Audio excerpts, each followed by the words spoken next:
This is the turning point, and God always has someone whom he has inspired to carry the good work on.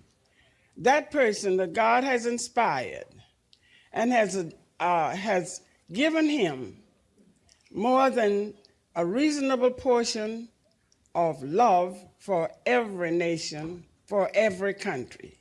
He has endowed him with more than a reasonable amount of judgment of what to do. The programs that he has made will save the world. It is the only one that we have, for this is a turning point, and this is a man whom God has chosen, Lyndon H. LaRouche.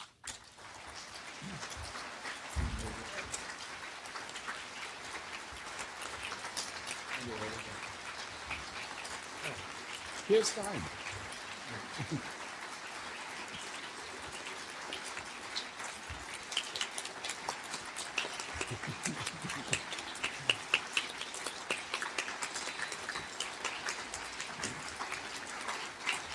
Thank you very much. It is obviously very good to be here.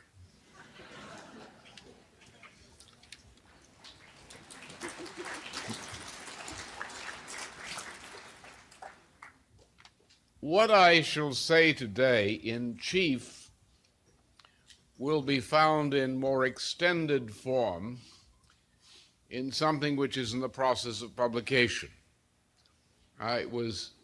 When I was released from incarceration and presented with a word processor,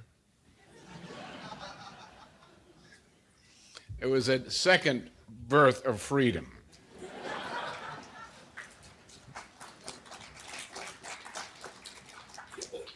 Actually, it was also a birth of freedom for some of my editors. So what I shall say today is a portion of a much larger report, about 30,000 words, which will be published, I understand, by Executive Intelligence Review in some kind of rational serialization. And thus, you will forgive me if I do not, because of the lack of time, elaborate in full the arguments which you will find elaborated more fully in that written piece.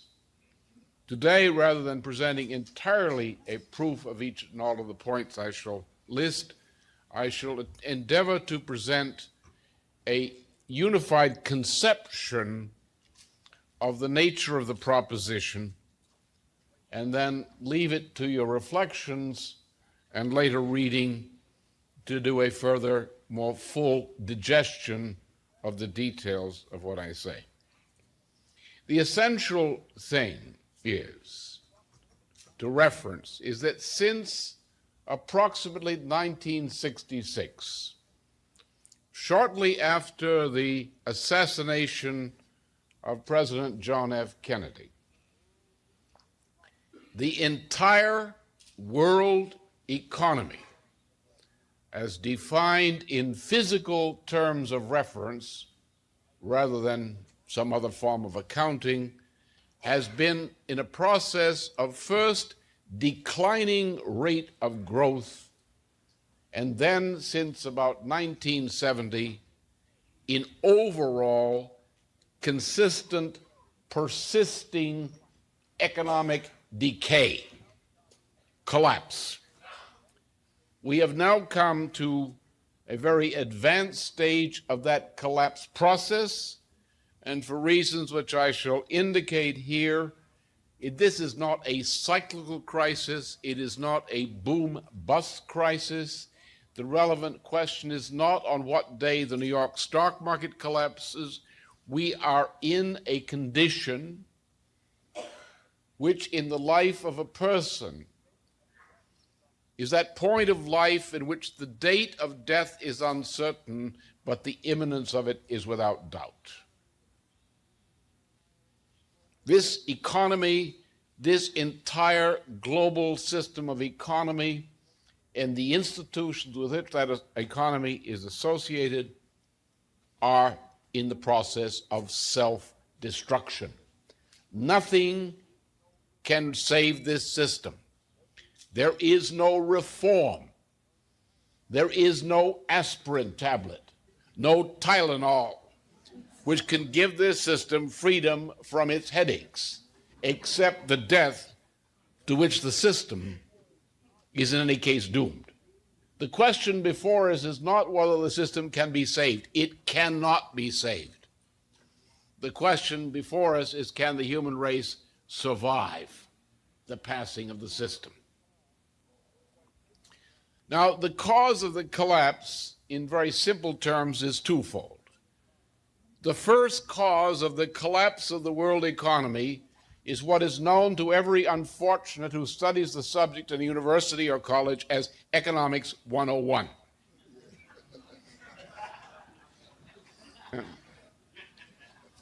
Anybody who believes in that is probably insane. Anyone who teaches it is either a criminal or innocent by virtue of madness.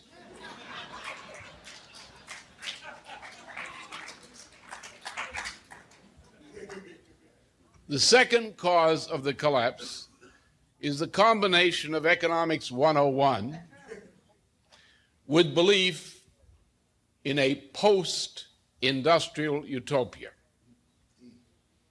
This was an idea which was kicking around for many years. It was called Malthusianism in former times. It was revived in a very specific form in the 1960s. That is revived in a general publicized form, first by, naturally, Robert Hutchins, who did much of the evil that has been done in this century, out at the Santa Barbara Center for Study of Democratic Institutions. And there was a fellow out there working for Hutchins called Robert Theobald, a kind of a madman, a kook, a quack, who published a book called The Triple Revolution in 1964. His argument was that automation, cybernation, wasn't satisfied with the word automation. He had to use a Greek word. In fact, not really a Greek word, but a sort of a garbaged up Greek word called cybernation. And he said cybernation was filling the warehouses with so much wealth, so many oranges, potatoes, houses, clothes, automobiles, and so forth, refrigerators, and produced by ever fewer numbers of people, that the problem was to create a society in which we stopped cybernation in order to keep at least a few people working, and the rest of the people, being useless, would have to be occupied in some other way by a welfare service industry system. Then there came along, in the same time, there came Robert S. McNamara. Remember the butcher of Vietnam? He didn't care who he butchered, Americans or Vietnamese, as long as he had the body count. Pacifist, you know. Kill everybody and then there will be peace. Robert S. McNamara, who made the Pentagon what it is today, also was a zero-growther, a Malthusian. He introduced systems analysis, which is Robert Theobald's idea, essentially, into the Pentagon. I remember there was one of our guests here told me a joke the other day which rings in my head. Rang the following day and the day after in the form of a toast. He told about two Russian balloonists who got caught in a storm and were carried over Mount Ararat, and looked down, they saw one man standing on the mountain amidst the clouds, and they asked him, shouted down to him, "Where are we?" And he looked at them reflectively and answered, "You're in a balloon."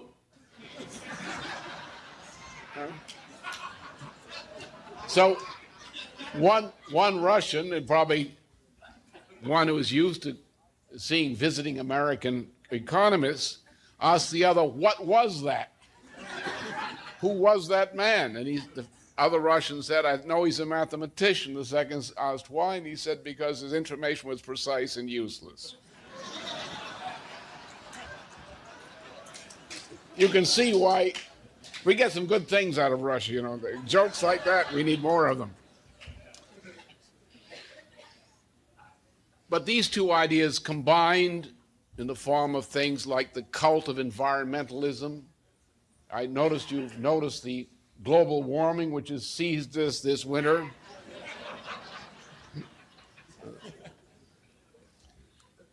The ozone hole, which exists only chiefly in the heads of fools, but which is now made law, and so forth and so on.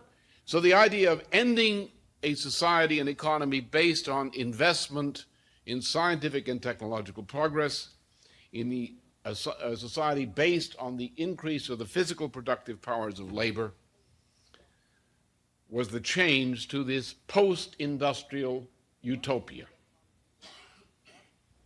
And the combining of Economics 101, those ideas, with this delusion is the cause for the collapse. Now, we've had two collapses, one in the Soviet economic system, which has occurred essentially in 1989.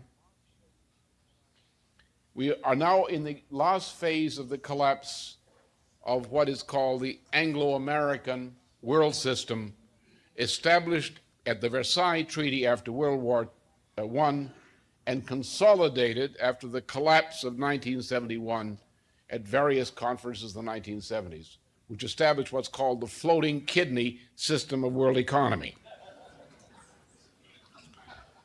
after they got rid of the gold reserve system. Now, in addressing this matter, let me point out to you something that many of you know, but it's relevant, particularly as we go into the world at large and we raise the question of these issues and their remedies. The question today that faces everyone is, given the fact that everyone who teaches Economics 101 is either a criminal or a madman, that people who believe it are probably guilty of stupidity, what is going to replace it?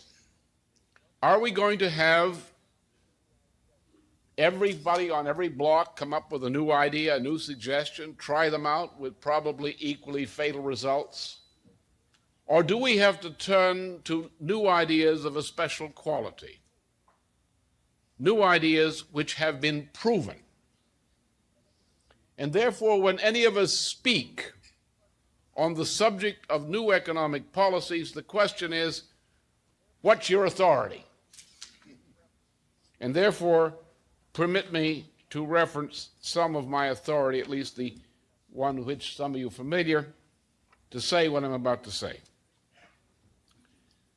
It's been my conviction, on the basis of some work I did in the 1960s originally, it's been my conviction since about 1959, since successfully forecasting the 1957-58 recession and then examining some of the peculiarities of it as it occurred. About 1959, it was apparent to me that a continuation of the Versailles system, post-World War II version, Versailles system economy, as we saw it elaborated in the 1950s under the influence of Arnold Burns, the controller of the economic policy of the Eisenhower administration, that if that system persisted, we were headed during the later 1960s into the outbreak of a succession of monetary crises, which would end up, unless interrupted, in a general collapse, and before the collapse occurred, a turn to the kinds of austerity measures which were imposed on Germany under that Nazi economist Hjalmar Schacht, the man who put Hitler into power with the backing of the head of the Bank of England and with the backing of the Harriman firm in New York City, whose chief executive officer, Prescott Bush, the father of later George Bush, president, put Adolf Hitler into power in Germany in 1933 by moving the German funds controlled by the Harriman Bank into the coffers of the Nazi Party in order to overthrow the government of von Schleicher, and in order to bring about a condition that is putting Hitler in power, which would ensure their objective, which was a war between Russia and Germany down the pike at that time.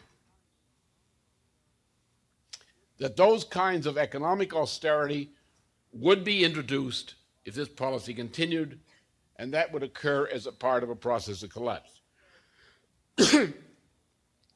This led to, I was no longer a public, I'm not a public figure at that time, nor had any intention of becoming so. But these were ideas which I, as a professional, entertained and enjoyed working on. But then I was warned about what was happening in the form of this Economics 101 plus post-industrial society, and I was convinced in the early 1960s that this was the greatest danger to human civilization, was this kind of brew which emerged in the United States initially under the rubric of New Left. And so I began coming into public life through teaching and other means in order to fight as an individual by teaching, to try to fight these poisonous, destructive, immoral, worse than Nazi ideas, which were called those of the New Left back then. And I finally found myself in public life and in a lot of trouble. But it became apparent that this crisis was coming. It happened in 1971. The Bretton Woods system collapsed after a burp in 1967-68. The austerity measures of a Nazi type were introduced under Nixon as phase 1 and 2 in 1971-1972. Since that time, the United States physically, in terms of per capita physical consumption, in terms of per household standard of living, in terms of per square kilometer of land area, the United States has been constantly over that period in a constant rate of collapse. Then I had occasion to look at other problems. In the middle of the 1970s, it was obvious to me the following. The world throughout the post-war period, especially from the Pugwash Agreement period of 1958 through 1963, that the world was run by a condominium of two thermonuclear superpowers. A condominium based principally upon the version of Yalta agreements defined or redefined by the Pugwash agreements. Under these agreements, though Moscow and the Anglo-Americans were nominally and in some degree real adversaries, nonetheless, the world was run on the basis of those policies to which the two superpowers agreed. So we had a one-world dictatorship in the form of a condominium between putative adversaries. Both systems were infected with each other's problems. The Soviet system, with the defects of communism in it to begin with, was made worse by the influence of what was called systems analysis, which began to become significant during the 1960s and became influential in the 1970s. As part of this, the Soviet and East Bloc economy became entangled with the Western system, such that in effect we had two phases of one global system. And it became obvious to me in the middle of the 1970s that that global condominium, that economic system, was about to collapse. That both systems were headed for a collapse, cross-infected with the sicknesses of both systems of economy.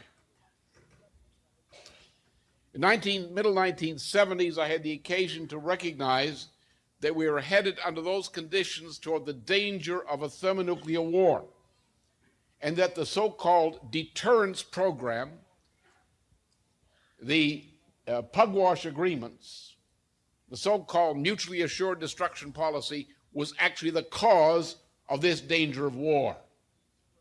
Under pugwash, the evil people around Bertrand Russell, who were key intellectual authors of the condominium arrangement with Khrushchev and Brezhnev afterward, these people had said, if we eliminate any defense from a global thermonuclear rocket attack, then the danger of obliteration of both superpowers under those conditions of probably expected mutual and assured destruction will mean neither superpower will go to peace.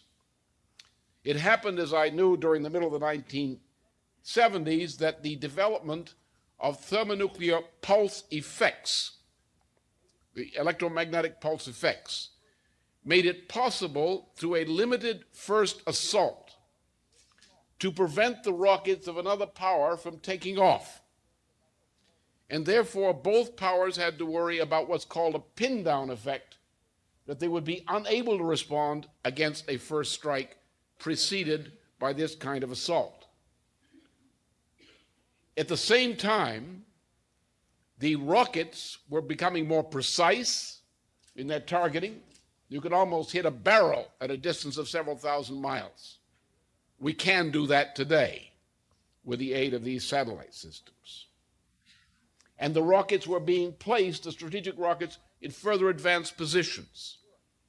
Land-based rockets were being placed in Europe, aimed at Soviet positions.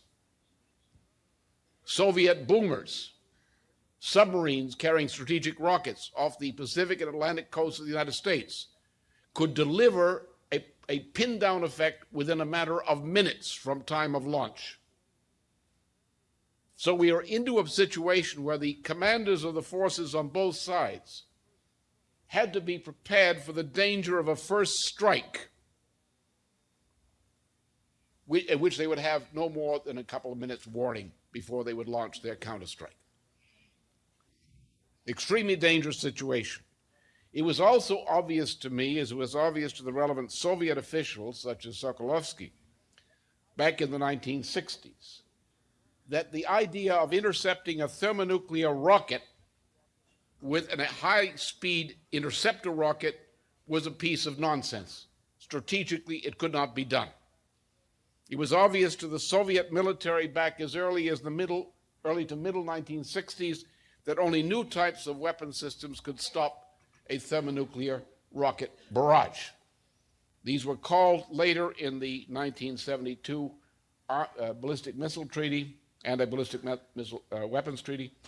They were called systems of defense based on new physical principles. It was obvious to me in the 1970s that both of the powers had this capability in the process of development. And I, by 1977, was advocating the development by both powers under agreement, these new types of systems of so-called new physical principles as strategic global defense systems that is in the process of development against the kind of first strike danger which as a danger could impel the world into a general thermonuclear war almost by accident.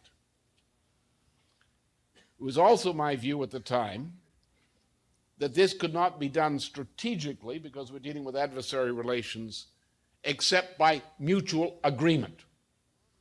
That this could not be done economically without agreement to use these same technologies to increase the productive powers of labor of the economies of both superpowers and other nations.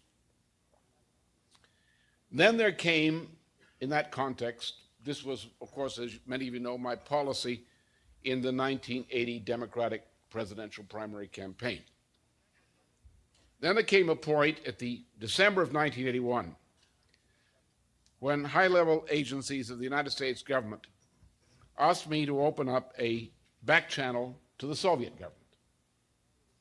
And it was agreed that if I would accept that undertaking, that I would be free to do it as I saw it, though I would transmit messages from my government.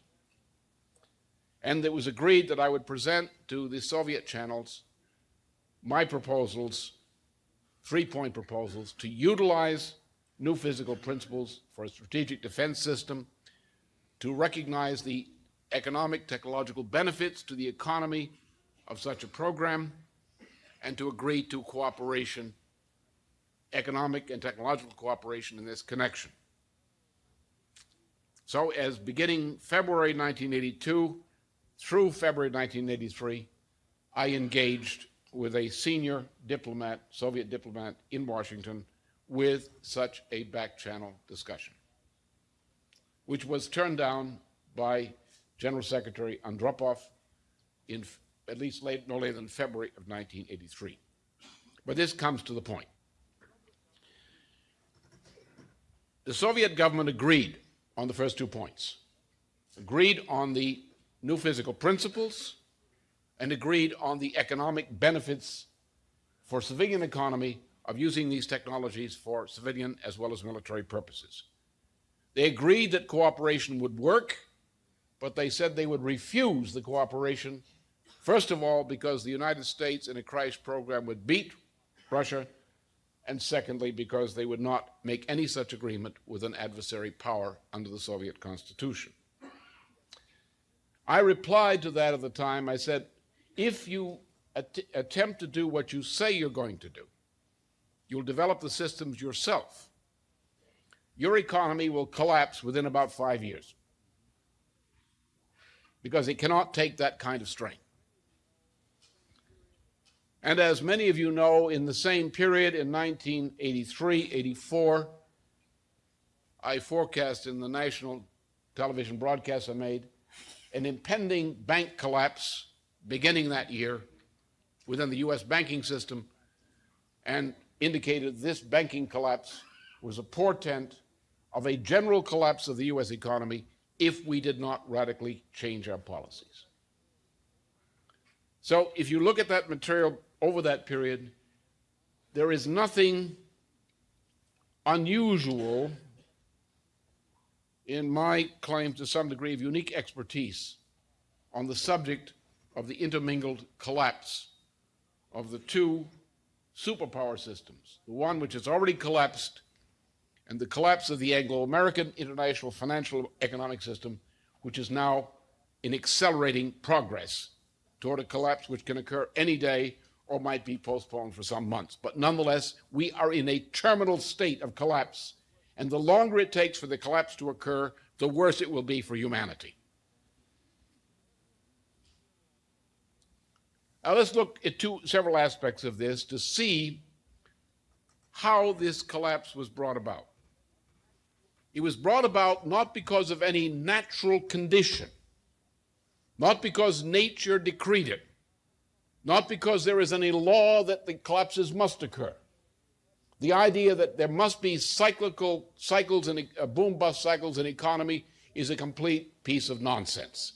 There is no necessity for the occurrence of such under a sound economy, such as that form of economy presented by Leibniz at the end of the 17th century and beginning of the 18th, the founder of the science of physical economy, and also presented as U.S. policy in the Article 1 of the U.S. Federal Constitution, as elaborated by such figures as U.S. Treasury Secretary Alexander Hamilton, as elaborated also by Friedrich List, and as adopted by the great Russian statesman of the turn of this century, Count Sergei Witte. If that system is used, there can be no economic system of collapse, boom, bust, nor any system of collapse. The collapse lies entirely with a choice of economic policy, number one, and secondly, into successfully enforcing that economic policy. You can sometimes have a bad policy, but if nobody pays any attention to it, they might survive. If you're able to enforce the policy, they're doomed. Which is why every reform which tries to make our policy, U.S. policy more effective results in nothing but worse results. Look briefly at what the problem is. Physical economy, or the science of economy, was established at the end of the 17th century and the beginning of the 18th century, when the ideas of political economy did not exist in England. Political economy came to England after 1763, about a century after it came to France, and about 3/4 of a century after it came to parts of Germany. What we had is in 1763, one of the most evil persons in modern times, the second Earl of Shelburne, called William Petty, came to power in England following the success of Britain in defeating France as a maritime power. France remains still the largest land power, the most advanced economy in the world, the most advanced science of any nation in the world, far more advanced than any competing nation, and had the largest economy and the most successful one in the world. But as a maritime power, Britain defeated France as a naval power, as a maritime power, through the war which ended in 1763. Into this mess emerged a fellow called William Petty, the second Earl of Shelburne, whose ancestors had founded the evil Bank of England. Shelburne had two characters who are most famous in his employ. One was probably the Jeremy Bentham, who is reputed to be the illegitimate father of Satan. And the second one, who had not been a spiritual eunuch, might have qualified for the position, Adam Smith.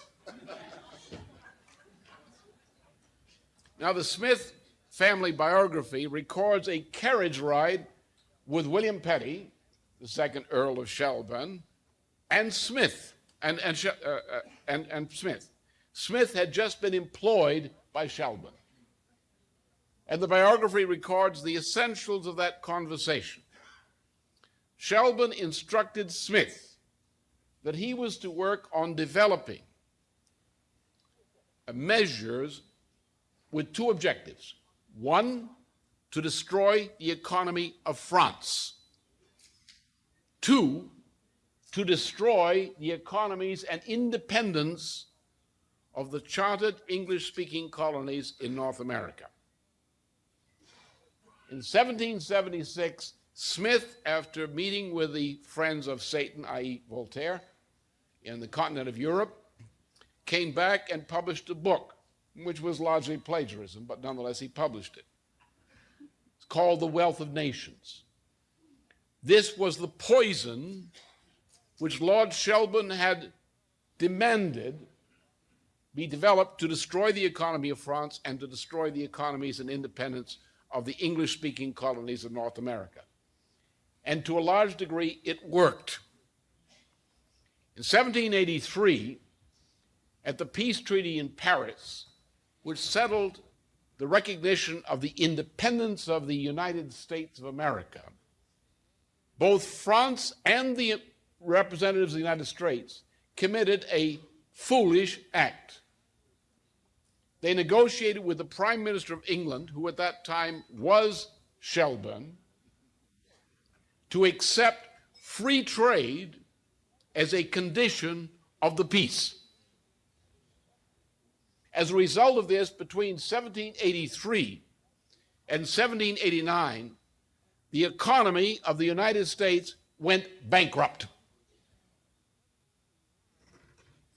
In 1789, the economy of France went bankrupt for the same reason. In the United States, Washington, Franklin, and others, including Hamilton, created a new constitution which rejected absolutely the dogmas of free trade as being the poison injected by an enemy power, Britain. Article 1 of the Constitution is specific on that.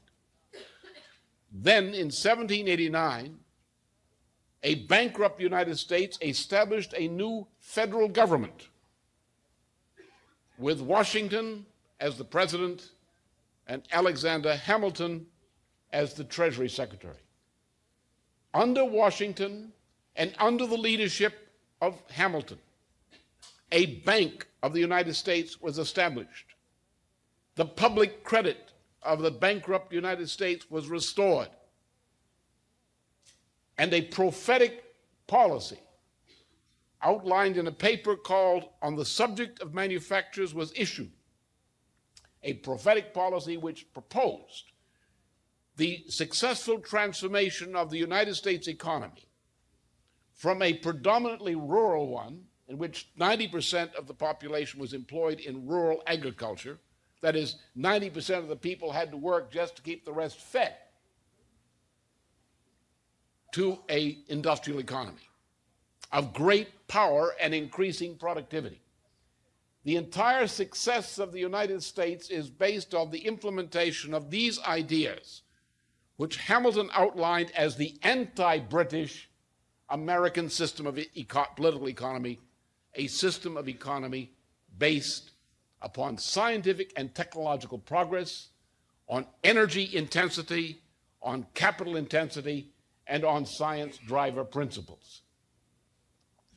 This was a success, as some may have noted, as opposed to those who would be called colonies who accepted the British system of free trade.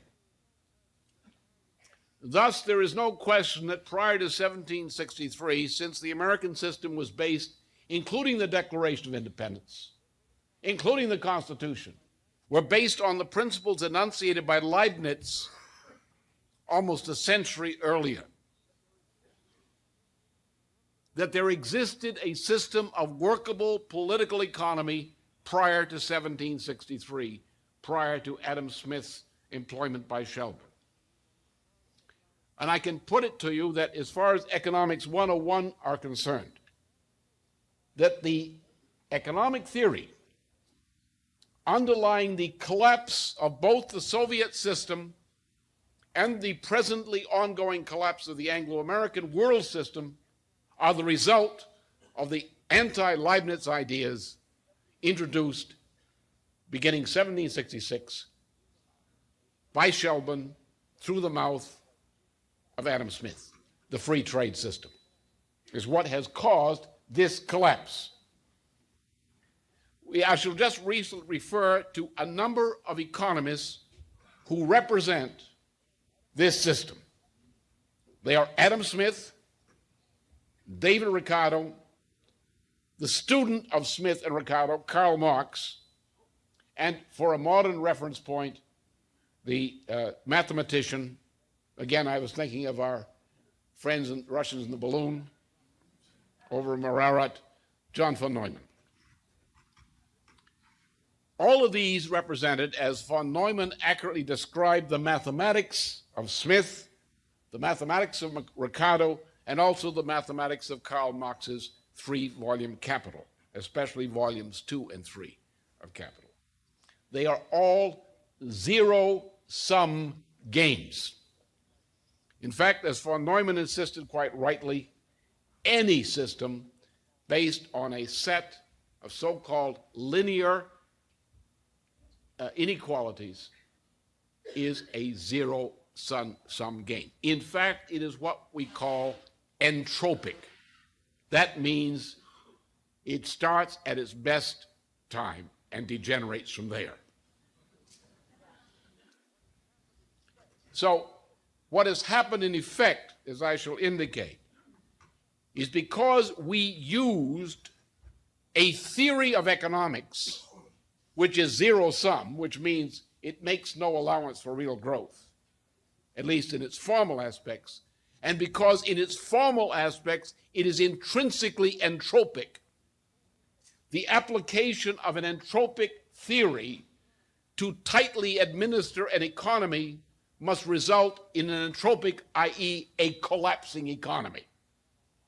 That's what Economics 101 will do for you.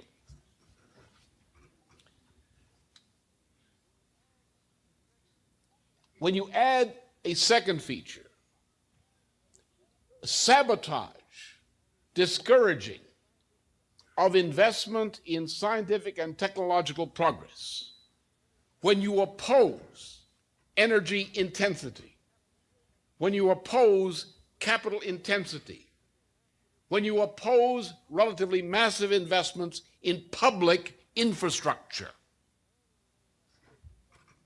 all in the name of post-industrial utopia, when you oppose also the development of the cognitive powers of students through a grounding in education and geometry and in classical humanist methods of education, you produce a population which could not implement technological progress even if it were the policy of government to do so, because they're just too stupid to do it.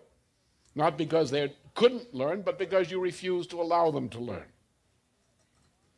And that's what's happened. We have combined Economics 101 with a determination to destroy the developing sector, especially since 1971, with a determination to rid ourselves of the useless eaters of our welfare and service industry employed population, to reduce the birth rate, which temporarily lowers the cost of labor, but plays hell with getting your pensions paid. And then now, with health caps on health care, to start committing Hitler-style genocide against people over 55 as a way of reducing the average cost of health care per capita of the population. These are the ideas which brought us into this mess.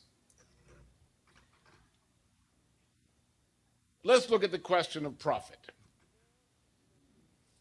Before 1763, and in the American system afterward, we had an idea of profit. Now, profit means, when you look at an economy physically as a whole, it means essentially that society consumes so much wealth in the form of household consumption, in the form of producers' consumption, in the form of maintenance of infrastructure, that as a result of consuming this wealth through the process of production using technological progress to increase the productive powers of labor, we produce more wealth than we have consumed. That margin of increase is real profit, which is the same thing as growth. And we mean a growth in productivity of this type per capita, but since people who work are members of families and are produced by families, it has to be also per household. It also must be per square kilometer of land used, at the rate of not only the amount of wealth produced, but the rate of production of wealth must increase. This was well understood by Leibniz. Thus, when you're talking about an economy, a physical economy, consistent with what Leibniz or I would argue, you're talking about a kind of economy which looks very much like an evolutionary model of the biosphere.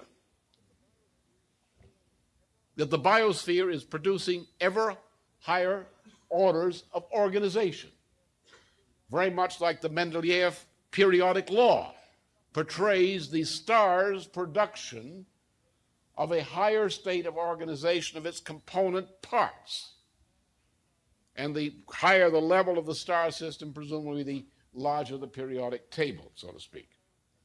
So this is, let's call it an evolutionary model, corresponding to what we mean by evolution, upward evolution in living systems. Or what Nicholas of Cusa, in defining evolution as a concept of Christianity back in the middle of the 15th century, described in a work called visione Dei, the image of God. That man, in his economy, through scientific and technological progress and through progress in fine arts, has an effect on the form of society, the conditions of individual life, of family life, which is an upward evolution comparable to upward evolution in evolutionary living biospheres, living processes. In fact, the development of fundamental discoveries has a similar pattern. Thus, an economy under this influence, again, the influences of ideas that we use to control our physical behavior, determine the general pattern of result. If you use an entropic idea and you impose that entropic idea efficiently upon an economy, you'll get a collapse. What you really intended to do, whether you knew it or not. If you can find out how to impose a not entropic model on an economy, one which conforms to upward evolution in living processes, then you will get a happy result. Not happy for some of our environmentalists, but happy for real human beings. Or people who are card-carrying human beings, shall we say. This is only possible through scientific and technological progress and through cultural progress. There is a similar case to be made for the development of the fine arts in modern times, especially in what is called the classical form of music. It's not true of the romantic or other forms, but in the classical form we can show occurring through people like Bach, Haydn, Mozart, Schubert, Beethoven, Schumann, and Brahms, and also the great Dvorak, who came here to uplift the African-American spiritual. We can find this same pattern of creative development following exactly the same lawful pattern as fundamental scientific progress in the domain of the physical sciences. If we look at the history of mankind in particular, just to skip ahead a bit to a detour, which is relevant to this, man has existed on this planet for at least about 2 million years, according to the best knowledge we have. When man came into existence on this planet, from a standpoint of the ethnologist, the animal ethnologist, man had about the cultural potential of a baboon, a weak baboon, without the killer capabilities of a real live Abyssinian baboon, for example, or South African variety, carrying all these nuts from the baobab tree. So man would have a somewhat inferior chance of existence unless he had a brain, which a baboon doesn't have. What we know of mankind's development is limited to really the period since the melting of the ice. As we approach the present interglacial period which we're now living, which I must warn you is coming to an end. A few thousand years from now, so be careful where you buy real estate.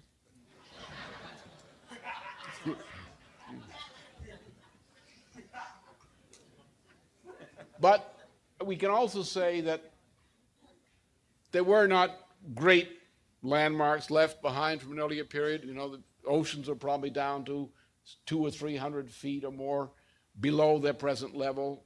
That mankind, if he existed in any important condition, say 40,000 years ago, must have existed pretty much as a maritime culture, which would be associated with fishing and living on coasts, and most of those areas today would be submerged. But nonetheless, we can say with some degree of certainty that mankind in the first 2 million years of his existence on this planet, as we might estimate it today, didn't make a very impressive dent on the physiognomy of our planet. But we can also say, knowing a great deal increasingly about the past 6,000 or 7,000 years of man's existence, and knowing something significant about man's existence over the past 15 to 20,000 years through archaeological indications. We can say that in the past 6 centuries, since about 1400 to 1450 AD, the development of mankind on this planet exceeds the entirety of the development of mankind in 2 million years preceding. The power of man to survive, the power of man to increase the standard of living of households, the power of man to increase the productivity and mental existence of the individual person has increased perhaps more than in all the preceding existence of the human race. This power we know first as the development of science. We also know in a complementary way as the development of art, as typified by the work of Leonardo da Vinci, Raphael Sanzio, and by the development we associate with Bach, Haydn, Mozart, Beethoven, Schubert, Brahms, and so forth. This is the greatest period in all human existence, which is spoiled by these kinds of things which are typified by Economics 101. So we have demonstrated in the past 600 years a principle which is always there, the principle of man's capacity for creative development, for precursors of what we would call in modern times scientific and cultural development.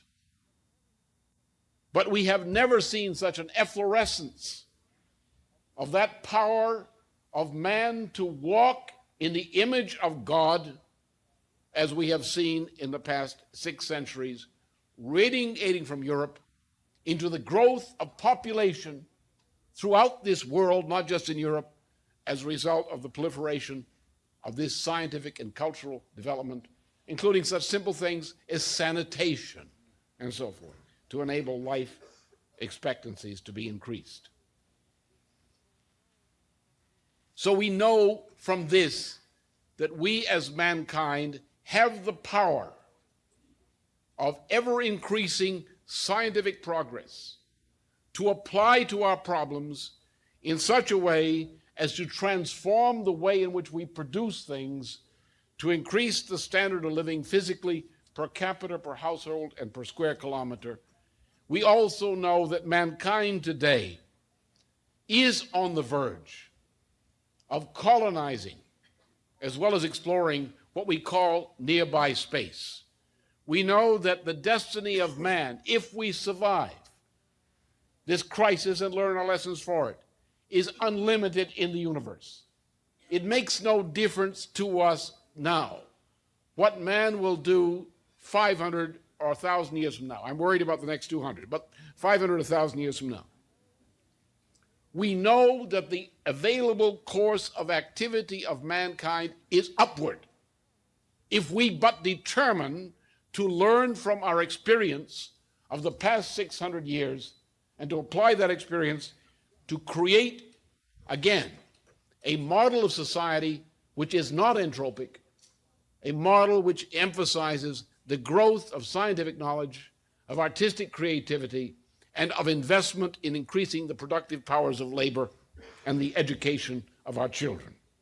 That if we do that and do that effectively, we have unlimited, not entropic growth of mankind, not merely on this planet, or shall we say this home planet, but in the universe at large.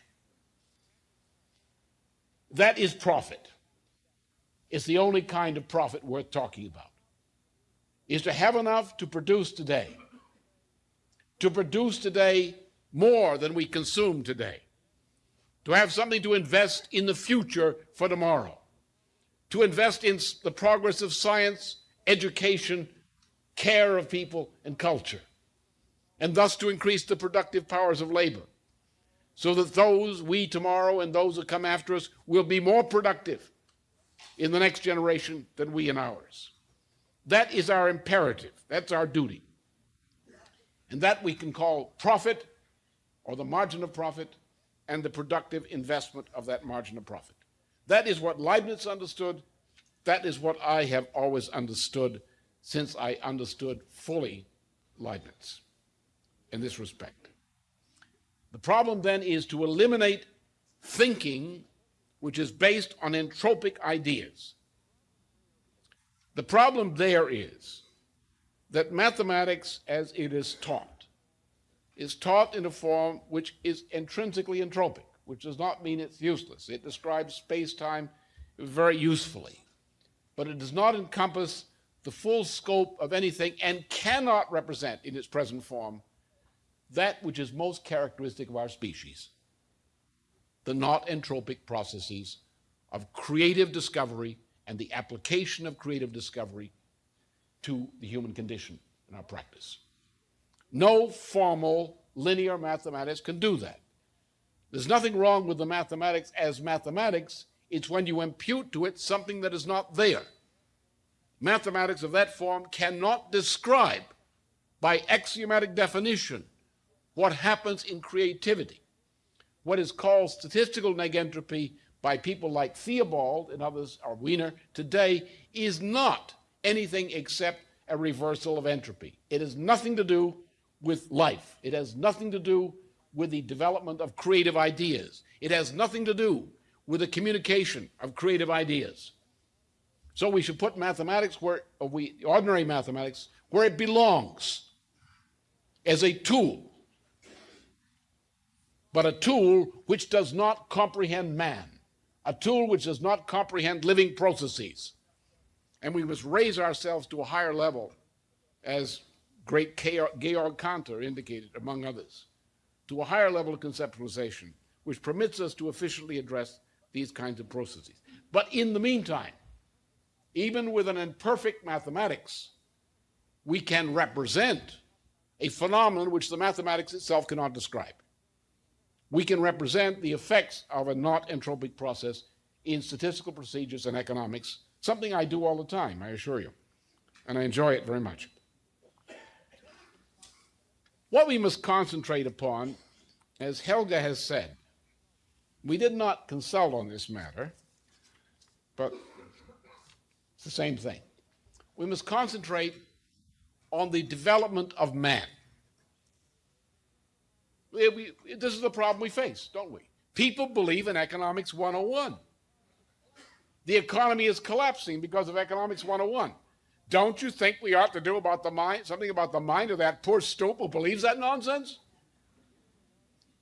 People who watch MTV on television.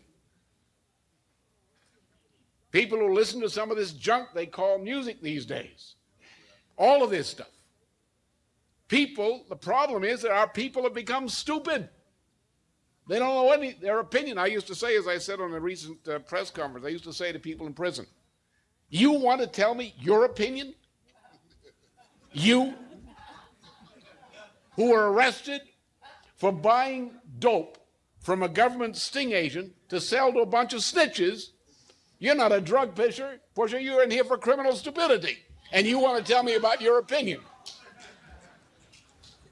The problem is the opinions of people are our problem.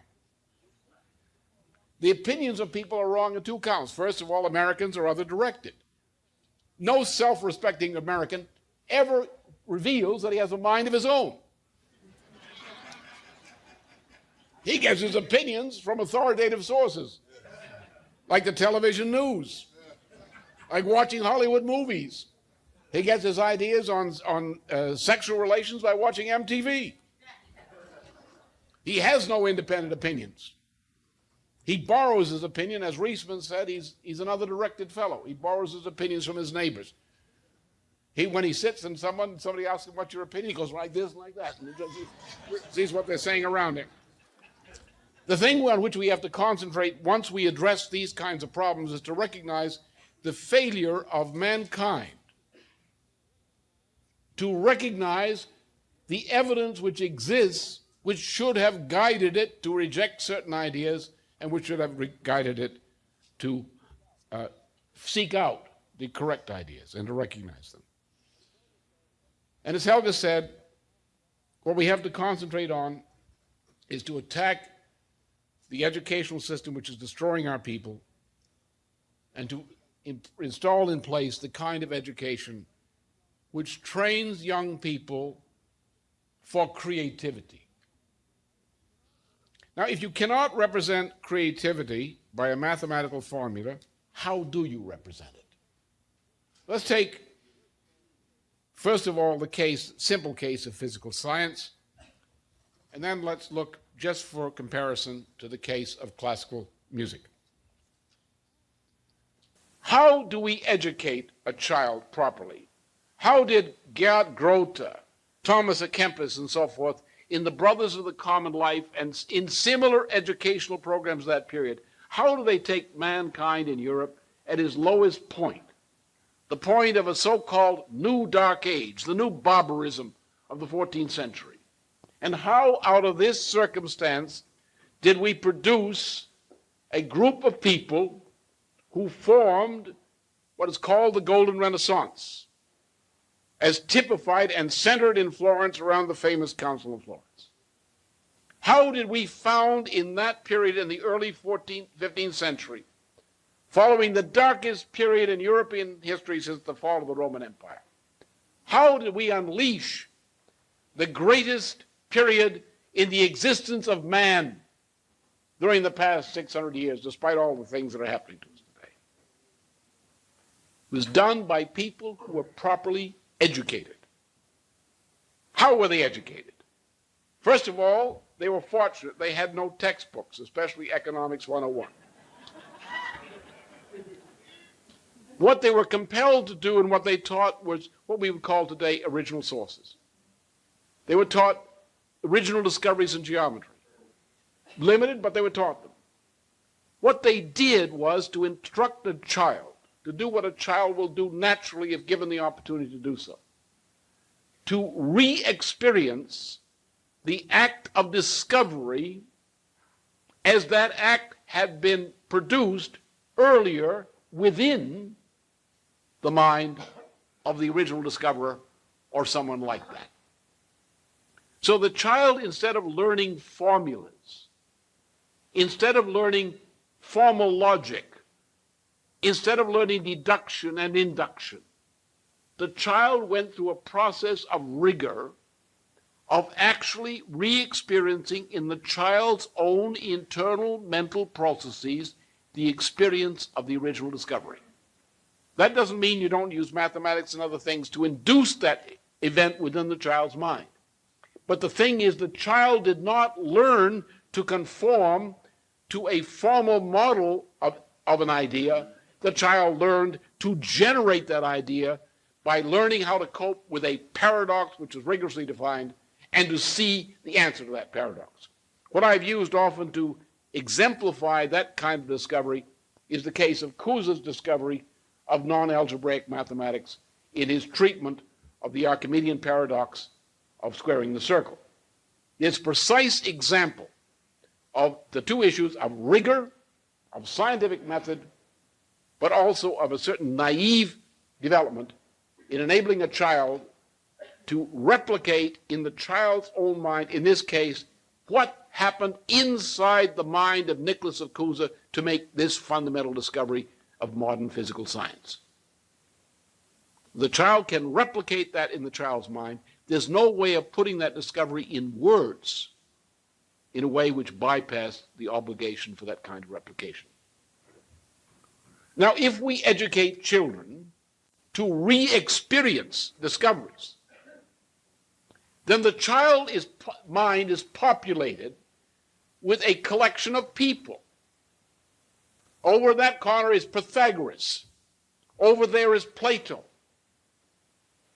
Over there is Cusa. Over there is Leibniz. And each of them, as we come to modern times like Leibniz, well, there are a lot of Leibniz moments up there. Leibniz made a lot of discoveries. And there are a lot of Leibniz moments. There are Kepler moments. There are Leonardo da Vinci moments. In your own mind, there is Leonardo da Vinci in the child's mind, because the child has re-experienced that moment of creation of an idea which occurred in the mind of Leonardo by replicating the same experience. Now you ask that child, what do you mean by discovery? The child has a mind which looks somewhat like that famous mural in the papal apartments in the Vatican, the famous School of Athens of Raphael. There are all those people in his mind. You can almost see their faces, but you can hear them think. In those moments, you ask the child, what's creativity? The child says, well, it's thinking as did these people.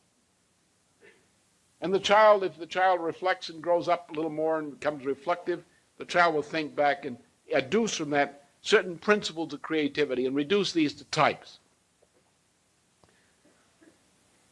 As a matter of fact, the easiest way to understand this process is from the great tragedies, such as those of Aeschylus, the Prometheus, for example, the first surviving part of that trilogy, or from the great tragedies of Shakespeare, or from what is really a tragedy, the Don Quixote of Cervantes, or of Schiller. That the fact that the consciousness looking at consciousness, the soliloquist on the stage who speaks to the audience is speaking of the consciousness of the actors within the play. The audience is aware of the consciousness of those actors and becomes conscious of the soliloquist's consciousness.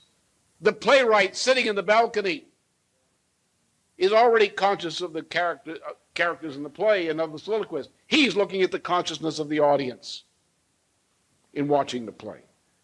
And when we imagine that kind of picture in classical tragedy, we can understand exactly what goes on in the mind of a child who has been properly educated. The ability to be conscious of his own and other people's consciousness, and to get knowledge, not knowledge of things, that's important, but essentially knowledge of the process by which the human mind makes discoveries and determines which of those discoveries are valid or not. And determines also how to communicate these discoveries to other minds so that mankind can communicate. How to transform these discoveries into objects, such as crucial experimental apparatus. How to take that crucial experimental apparatus to a machine tool shop and fabricate a machine tool principle, which multiplies the productive powers of labor in many facets of life and of labor as a whole. What we have to do essentially is that, first, we must get rid of Economics 101. Adam Smith, Ricardo, Marx, and John von Neumann. Get rid of it. It is what is destroying us. Secondly, get rid of another axiom. Get rid of the axiom of post-industrial society, of zero growth, which is entropy. Eliminate that. Turn the human spirit free. Go back to the ideas of physical economy, as Leibniz encapsulated them, as I've devoted a lifetime to that issue. Apply this model of a science driver economy in which the state takes responsibility for a banking system, for a credit system, and for making sure that either public or private agencies provide sufficient basic economic infrastructure.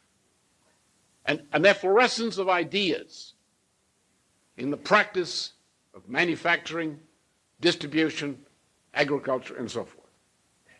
Provide credit at low prices to each of these, whether state or private enterprises.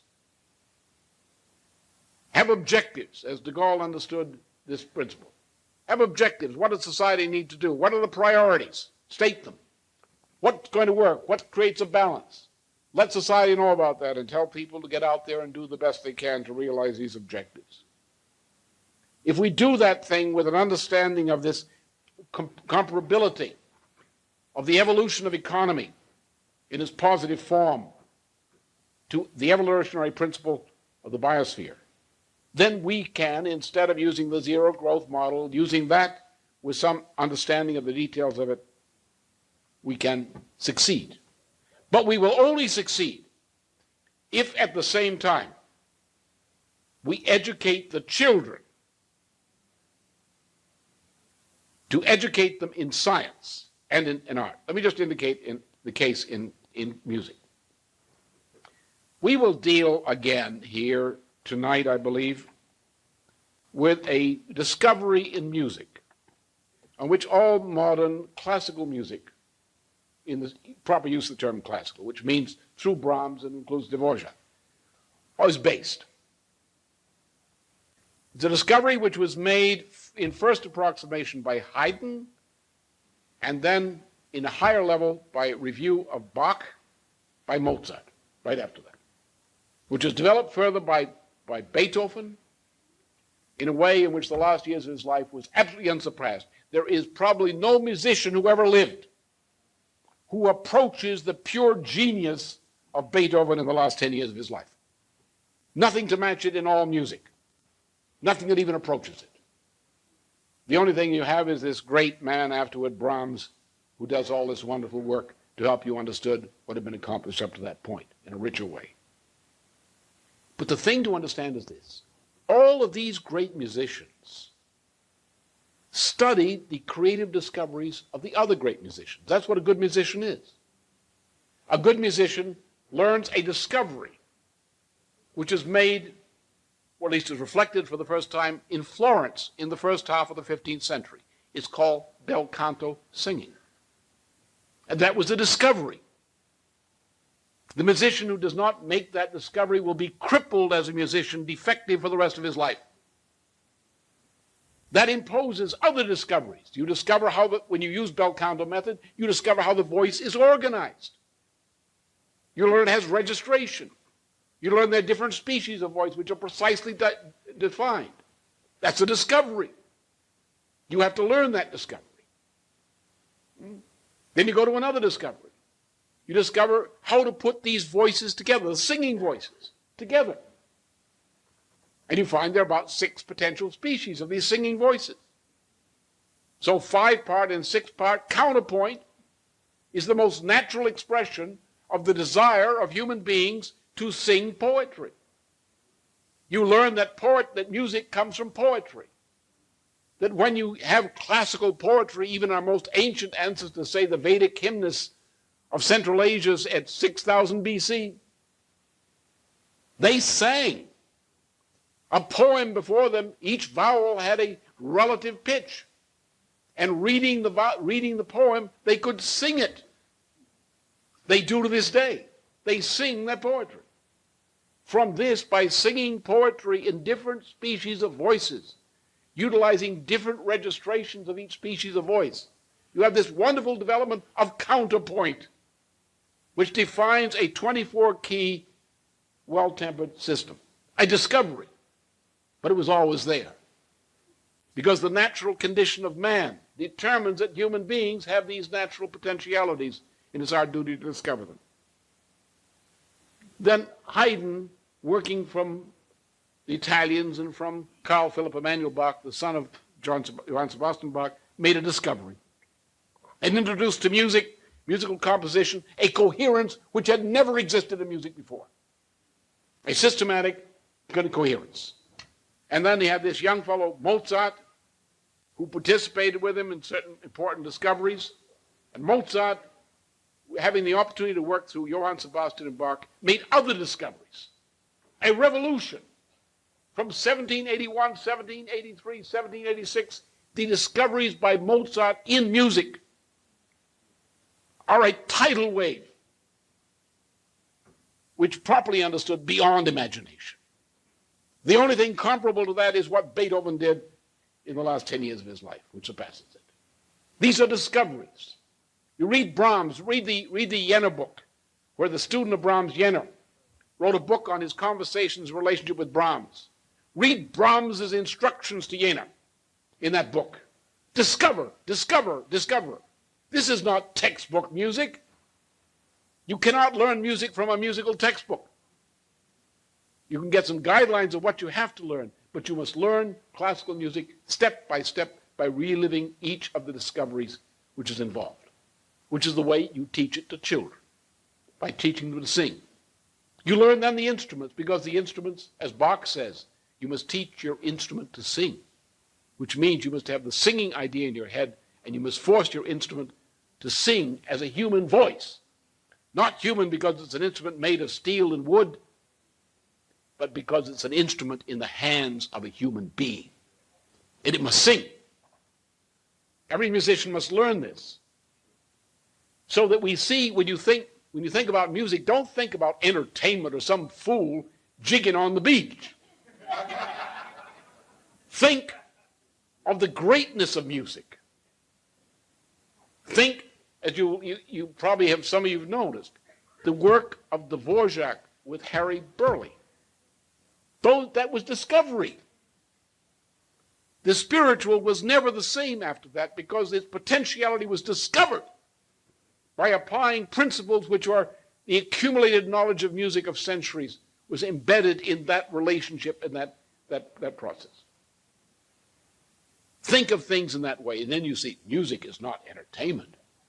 Music involves precisely, with the most demanding, in the most demanding way, of the individual who wishes to become a professional musician, a good one, demands precisely in the most intense degree the same kind of training and intensity as the greatest physical scientist.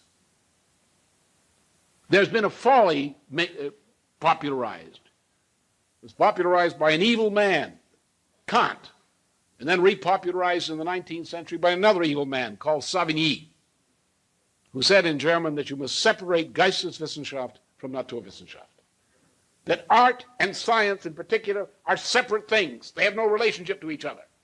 But on the contrary, the person who says that knows nothing of either science or art.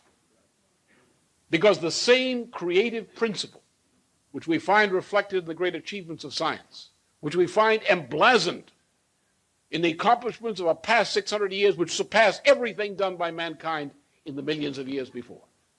The principle of creativity, the same principle, the principle which marks man as in the image of God by virtue of these gifts of creative powers.